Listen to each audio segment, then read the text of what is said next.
on dit un titre de créance. Une obligation crée une relation de créancier et de débiteur. Le créancier, c'est celui à qui on doit. Le débiteur, c'est celui qui doit. Tu vois? Donc, c'est comme ça. Maintenant, dans l'évolution des choses, maintenant ce n'est plus sous forme papier, mais c'est sous forme d'inscription sur un compte bancaire. Donc, lorsque par exemple ici, un emprunteur peut-être qui s'appelle l'État, dans une économie, l'emprunteur s'appelle un État, ça peut être une entreprise publique, ça peut être une entreprise privée, ça peut être aussi des banques, etc. Et ces personnes-là, généralement, quand elles ont besoin de l'argent, elles font de la publicité. Venez, elles vont pour les affiches partout dans la ville, on fait la publicité à la télévision pour dire l'État de Côte d'Ivoire veut construire le 5e pont. Le 5e pont, ça fait 200 milliards. Donc l'État dit ok, vous venez de donner 200 milliards, on va construire le 5e pont et puis va vous rembourser sur 10 ans. Ici, chaque année, vous va vous rembourser une partie du capital avec les intérêts. Donc c'est ça qu'on appelle une obligation. Tu vois, une obligation. Et généralement, une obligation, elle peut être émise par un État ou une entreprise privée ou publique. Mais maintenant, les obligations, c'est-à-dire, lorsqu'elles sont émises par l'État, souvent on peut les appeler obligations, on peut les appeler bons du trésor. Parce que le trésor, c'est la banque de l'État. Le trésor public, c'est la banque de l'État. Donc, quand une obligation est sur une durée de moins de 2 ans, on appelle ça un bon. C'est juste un bon du trésor. Voilà. Et lorsque ça dépasse les 2 ans, on peut l'appeler, c'est des obligations, mais ça peut porter d'autres noms. Mais en général, tout ça, c'est des obligations. Et une obligation, c'est quoi? C'est lorsque quelqu'un prend de l'argent auprès de quelqu'un pour aller financer un investissement, en retour, va te rembourser le capital plus les intérêts. Ça n'a rien à voir avec action. Une action, c'est comme si tu es propriétaire de l'entreprise. Tu es propriétaire d'une partie de l'entreprise. Quand tu achètes une action dans l'entreprise, ça veut dire que tu es propriétaire de l'entreprise. Alors que l'obligation, il n'y a pas un lien de propriété. C'est juste voilà. C'est une relation d'emprunteur et d'emprunteur. Une relation de créance. Voilà. Et les obligations de l'État, c'est l'investissement le plus sûr. En finance, c'est ce qu'on appelle l'investissement le plus sûr. Parce que l'État ne va jamais faire faillite. Et l'État, comme on dit, l'État, le prêteur en dernier ressort. Tu as vu que la banque a fait faillite. Qui a mis l'arme dans cet État? Avec la banque centrale. La banque peut faire faillite, parce que même si c'est difficile, l'État peut faire faillite, si c'est difficile, l'État elle va aller fabriquer des billets. Il va fabriquer des billets. Voilà. Bon, ça aussi, la fabrication des billets aussi répond aussi à des règles aussi. Voilà. Parce qu'on a vu aussi dans l'histoire de l'économie moderne, les pays comme l'Allemagne, qui avaient des problèmes de fabriquer les billets, mais même ça crée des problèmes aussi. Bon, comme quoi, chacun a eu son histoire. Hein. Voilà. Des pays comme l'Allemagne dans les années 50, après la Seconde Guerre mondiale, étaient en faillite. L'Allemagne, voilà, en faillite. Où aller chercher l'argent?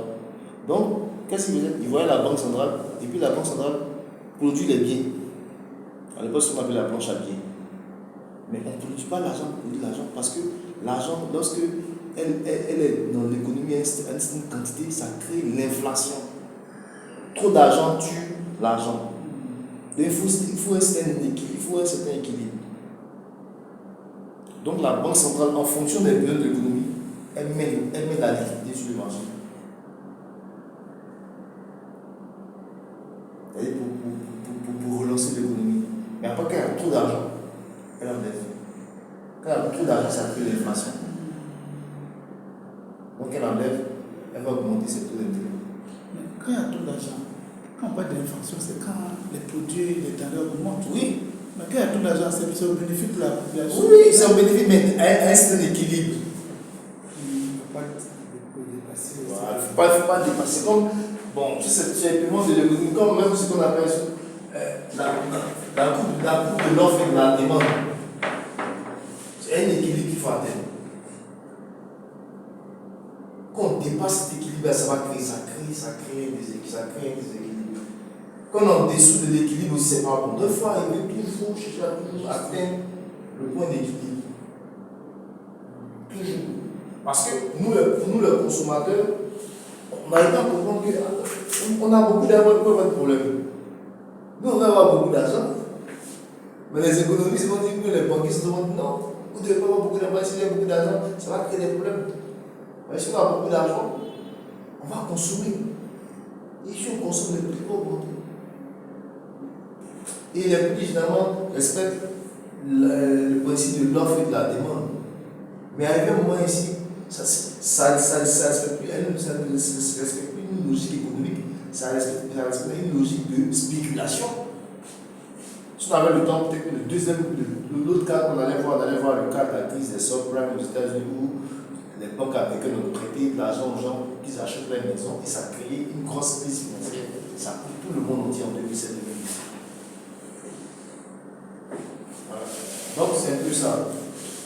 Donc vous voyez, à travers ce petit article, on a essayé plus ou moins de développer les éventuels risques financiers auxquels une banque, le système d'activité est exposé. Mais en termes de risques, il y a plusieurs types de risques. Dans les banques ou dans les compagnies d'assurance, on appelle des risques opérationnels. Où un comptable de la banque, au lieu de saisir 5 000 sur ton compte, il met 5 millions.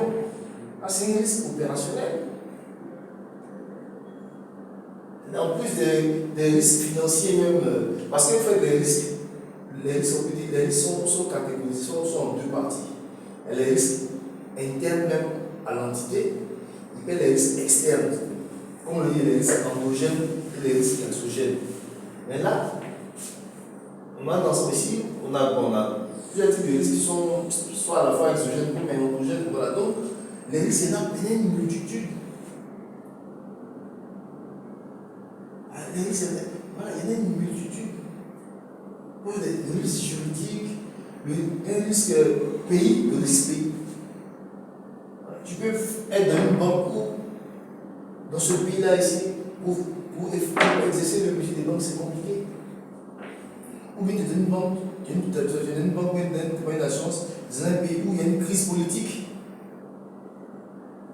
Il y a un coup d'État, donc la notion de risque pays joue. Quand on prend le cas de notre pays, on est parti d'une ébullition, on est d'État, voilà. C'est-à-dire, la classification de risque pays a changé. Elle est très mauvaise après ça s'améliore. Donc, la situation politique globale dans laquelle les banques, les compagnies d'assurance ont un impact sur leur activité. Si tu es dans un pays où le risque pays n'est pas bon, ça veut dire que c'est ça pour toi, ça sera difficile d'emprunter à l'étranger. Ça sera difficile pour toi aussi de commercer avec d'autres banques étrangères. Donc la notion de risque est très vaste. Il faut avoir les risques informatiques, la fraude informatique. Dans les banques, dans les compagnies d'assurance, sur la banque et l'assurance, c'est des métiers qui fonctionnent beaucoup avec la technologie et l'informatique. Dans les banques, c'est des centaines de milliers de transactions par jour. Ce n'est pas les hommes qui peuvent faire ça, c'est les machines, c'est les ordinateurs. Mais si le système informatique n'est pas protégé, il peut y avoir une intrusion. Ils vont faire des fraudes, donc il y a tous ces risques-là. J'ai voulu qu'on se concentre, puisque dans le domaine de la finance, voilà, ces risques énormes, plus en place, là, il y a d'autres catégories de risques dont on va parler lorsqu'on va entrer dans les éléments théoriques, machin, voilà.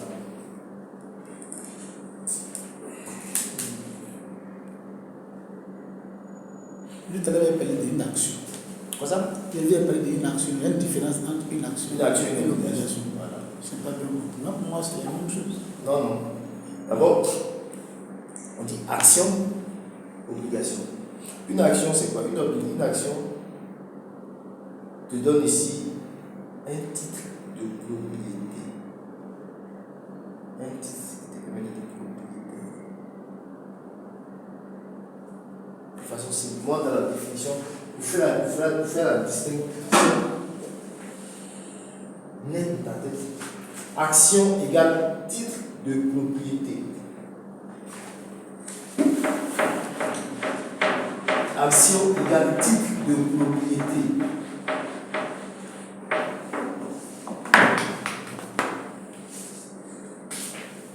Une action égale titre de propriété.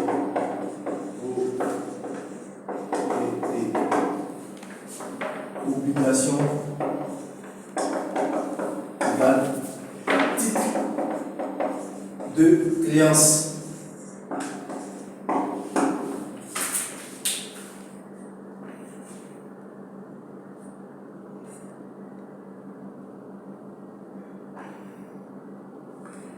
Action, c'est le titre de propriété. C'est un document, c'est un acte juridique, c'est un truc qui atteste que tu es propriétaire de la chose. Alors qu'une affaire d'obligation, c'est une relation d'emprunteur et d'émetteur. Quand je te prête mon argent, je ne suis pas ton propriétaire. Quand je prends mon argent, je m'investis dans une entreprise où je suis actionnaire. L'entreprise m'appartient dans la proportion de l'argent que moi j'ai mis. Voilà. Alors, tu as schématisé ça, c'est une entreprise. Donc, quand tu mets dedans, tu es actionnaire. Voilà. Alors que l'obligation, il y a quoi? Il y a un emprunteur, et puis il y a un prêteur qui passe par un intermédiaire. Généralement la banque.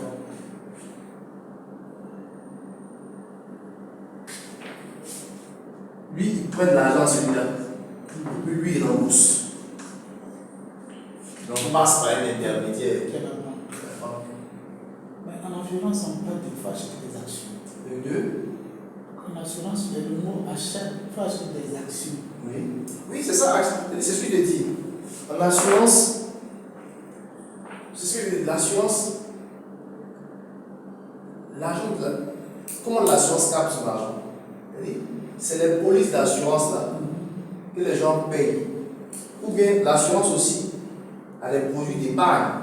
Oui, oui. On dit, me faire plan d'épargne pour scolariser ton enfant. Ou bien faire plan d'épargne pour un projet. Ou bien ici, assurance décès. Il faut payer de l'argent ici, 40 000, 50 000 francs pour ton parent au cas où, quand le parent arrive ici, tu vois. Donc tout ça, tous ces produits qui assurance fait ça, on a un gros panier. Elle a collecté l'argent comme la banque, je te dis. Donc quand elle prend l'argent, il faut qu'elle aille investir. Parce que quand elle prend l'argent, elle doit le capital plus intérêt. Donc l'argent, ça ne doit pas dormir. Donc, qu'est-ce que la banque fait, comme je t'ai dit là?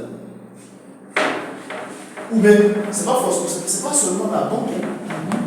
C'est-à-dire, qu'est-ce qu'un investisseur fait? Un investisseur, c'est quoi? Un investisseur, c'est celui qui a un surplus d'argent. Un investisseur, c'est quelqu'un qui a un surplus d'argent, un investisseur. Un investisseur, ça peut être quoi? Ça peut être une banque, ça peut être une compagnie d'assurance. Ainsi, cela, il reçoit de l'argent des épargnants. Les épargnants donnent l'assurance. Il ne faut pas des investisseurs. Donc, quand tu es un investisseur, tu vas investir. Donc, l'investissement le plus sûr, c'est obligation d'État. L'investissement le plus sûr, c'est. Et là-bas, on monte, on descend. Ton capital est devant tes pays. Donc, l'investissement le plus sûr, c'est les obligations de l'État.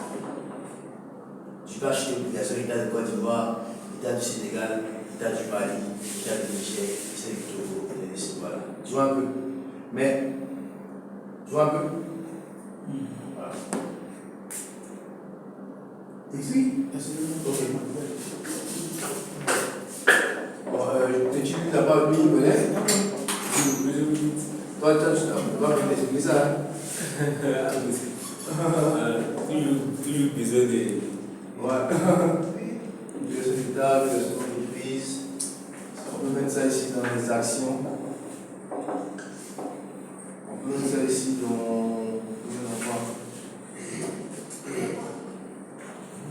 Ça même année. On va mettre ça en compte courant. Voilà. Épargne. Donc,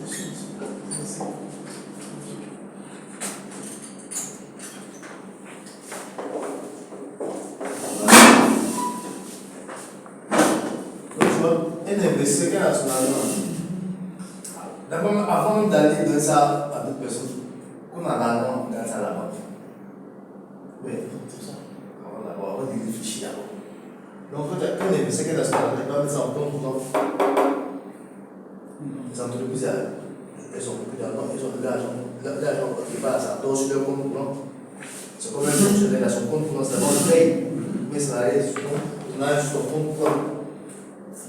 Les comptes courants sont rémunérés, mais d'autres sont pas rémunérés. Ça veut dire que c'est un compte d'épargne. Là-bas, c'est revenu à 3,5%. On n'est pas dans la compagnie d'assurance. Il peut mettre ça en compte bloqué.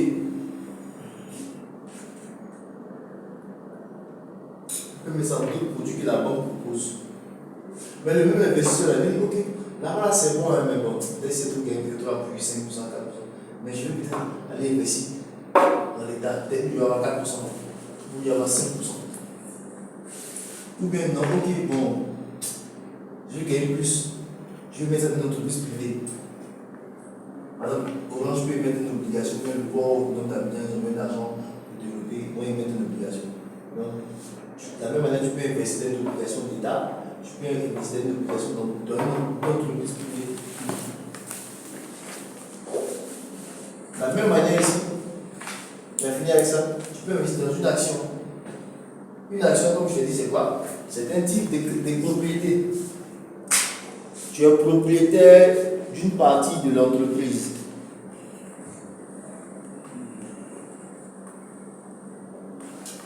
Alors, un investisseur, voilà, ça peut être une entreprise. L'investisseur ici, ça peut être une entreprise. Ça peut être ici un ménage. Voilà. Monsieur, madame. Ça peut être un investisseur, peut être une banque, une assurance, une entreprise, un ménage. L'investisseur, ça peut être un État. Voilà. Ça peut être un État qui investit.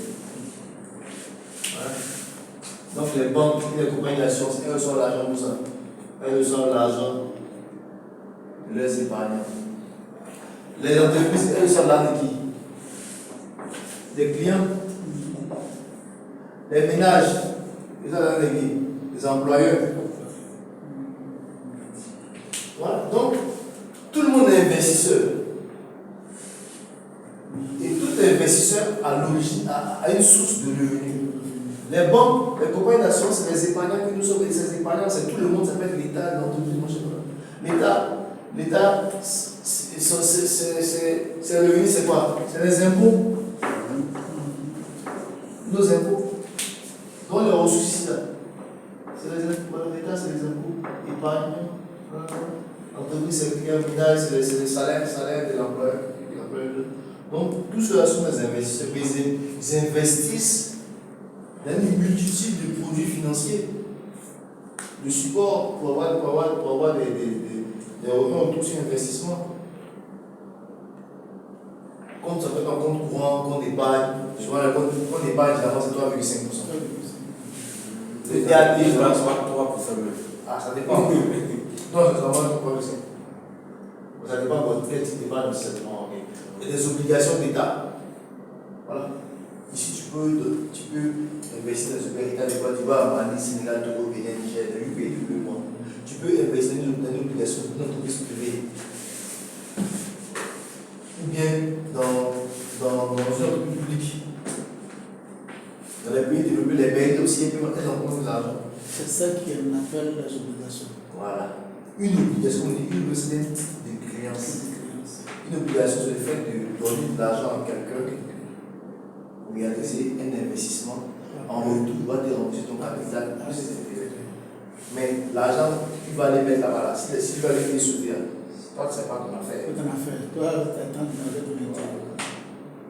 Alors que, action, tu prends mon argent, tu mets ça dans notre dont je suis le propriétaire. Donc l'argent que l'entreprise va prendre à travers cette dirigeant, si tu vas aller construire une usine, moi je dois avoir plein dedans. C'est mon argent. C'est ça la différence.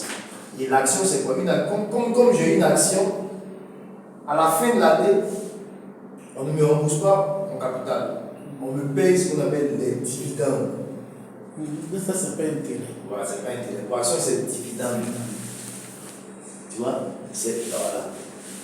Lorsque je suis actionnaire, lorsque je suis actionnaire, je détiens une partie du capital de l'entreprise. Lorsque je suis actionnaire, je détiens une partie du capital de l'entreprise. Lorsque je suis actionnaire, je détiens une partie du capital de l'entreprise. Lorsque je suis actionnaire, je détiens une partie du capital de l'entreprise. C'est-à-dire, je suis propriétaire. En parenthèse, je suis propriétaire de l'entreprise. Je suis propriétaire de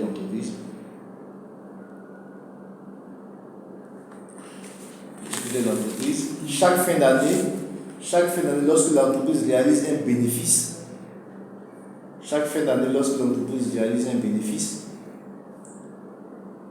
l'entreprise me verse des dividendes. Chaque année, lorsque l'entreprise réalise des bénéfices, l'entreprise me verse des dividendes.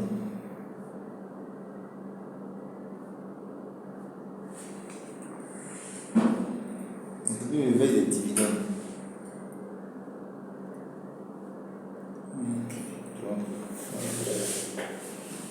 Donc les dividendes, c'est une partie du résultat. Quand on fait un bénéfice là, si on a fait un bénéfice 1 milliard, on dit bon, ok, dans les 1 milliard, on gagne 300 millions dans l'entreprise.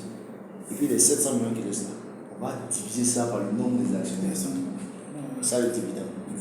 Voilà. Et généralement ici, le capital d'une entreprise, généralement, elle est quasiment pas remboursé. À moins que l'entreprise fait faillite. C'est quand l'entreprise fait faillite là. Quand on a fini de rembourser tout le monde, c'est là maintenant, si un peu d'argent, on va rembourser les actionnaires. Ou bien si tu veux ton capital, tu vends tes actions. Voilà. Si tu veux récupérer ton capital, tu vends tes actions. Donc c'est comme à la bourse là. Lorsque tu achètes une action aujourd'hui, je dis Orange. Je crois l'action Orange il y a combien 10 000 et quelques machins. Je ne sais pas quoi. Si tu achètes des actions Orange aujourd'hui, dans un mois, si tu veux, tu les vends. Aujourd'hui, tu achètes l'action Orange, tu es actionnaire d'Orange. Orange t'appartient en proportion de l'argent que tu as mis. Si demain tu es plus actionnaire d'Orange, tu vends ça à quelqu'un d'autre qui a envie de prendre ta place. C'est ce qui fait que les grands, les footballeurs, comme ça, sont des... Voilà, voilà. C'est la même chose avec les obligations. Si toi tu achètes une obligation de l'État, demain si tu n'as pas l'argent, tu peux vendre. Tu peux vendre, moi j'ai acheté. C'est-à-dire, quelle soit action comme obligation, tu peux vendre. Parce que tu as besoin d'argent. Parce que tu as investi. Parce que on a investi généralement l'argent dont on n'a pas besoin. Donc c'est dans ça que tu as investi. Mais si se trouve que au moment où tu as investi et puis au moment auquel tu as ton problème, tu dis ok, moi il y a des actionnaires qui vendent ça. Donc il y a des obligations que je vais vendre. Donc quand tu es actionnaire, tu es propriétaire de l'entreprise. Quand tu as une obligation, tu es obligataire. C'est-à-dire quand tu as une obligation, tu es un créancier d'une personne qui te doit. Voilà un peu la différence principale. Donc tu vois que là, par exemple, en plus ces produits actions, obligations, il y a d'autres produits, ça peut être ici immobilier. Tu peux investir dans l'immobilier. Ça peut être des terrains, des maisons. Tu peux investir dans les devises. Et les francs CFA, tu peux acheter des euros, tu peux acheter des dollars, tu peux acheter des yens. Parce que là-bas, ça varie. Tu peux acheter des crypto-monnaies ou tu peux acheter des crypto-monnaies. Tu peux acheter de l'or. Tu peux acheter des matières premières. Parce qu'aujourd'hui, tu peux acheter des matières premières sans avoir ça physiquement. Tu achètes les ventes. Tu achètes, voilà. Aujourd'hui, le coût du pétrole a augmenté. Tu peux acheter des barils de pétrole sans l'avoir. Voilà. C'est des instruments financiers. Tu peux acheter de l'or sans l'avoir. Tout ça c'est dématérialisé en compte. Donc, ton compte varie, ça fluctue. Bon, peut-être qu'il y avait des écrans, ça varie, ça fluctue. Mais est-ce que les banques ici aussi peuvent acheter? Oui. Puisque c'est eux qui sont. Ils achètent.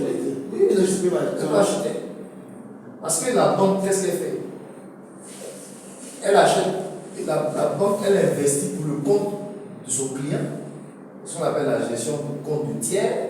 Tu gères pour le compte d'une tierce personne. Mais elle peut gérer pour son compte propre. Donc, quand la banque investit sur le marché financier, là, elle investit soit pour elle-même ou bien pour quelqu'un. Puisque toi et moi, on ne peut pas aller sur le marché là comme ça, c'est un marché réglementé. Il faut passer toujours par un intermédiaire.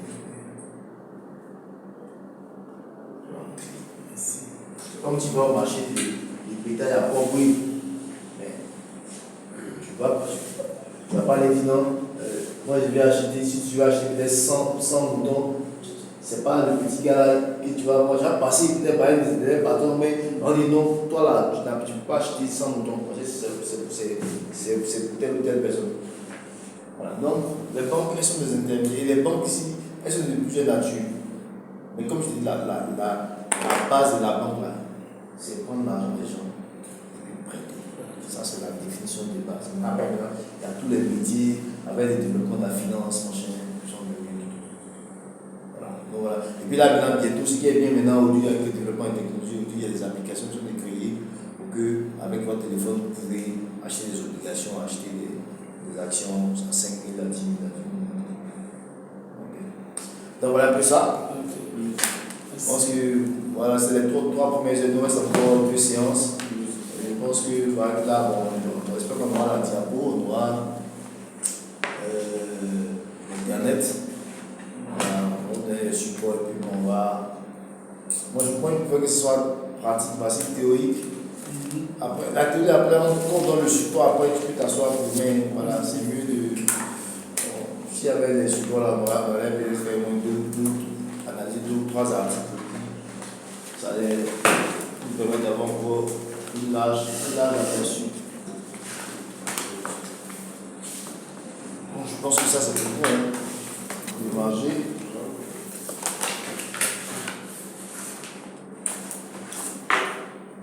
Nous sommes. Oui, c'est le 2. Nous sommes.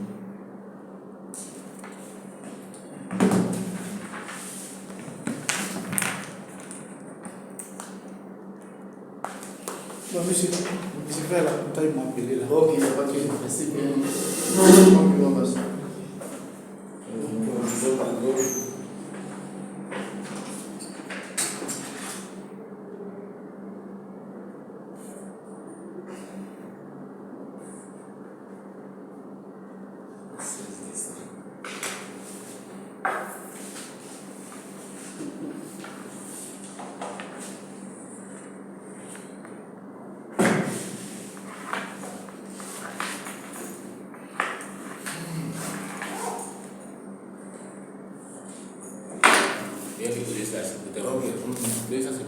Derrière margin, oui. Derrière margin.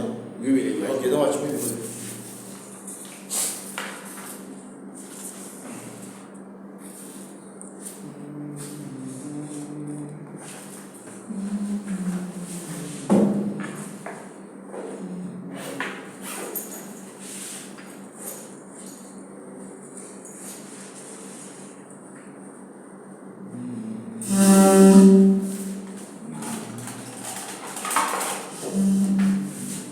Merci, monsieur. À samedi prochain.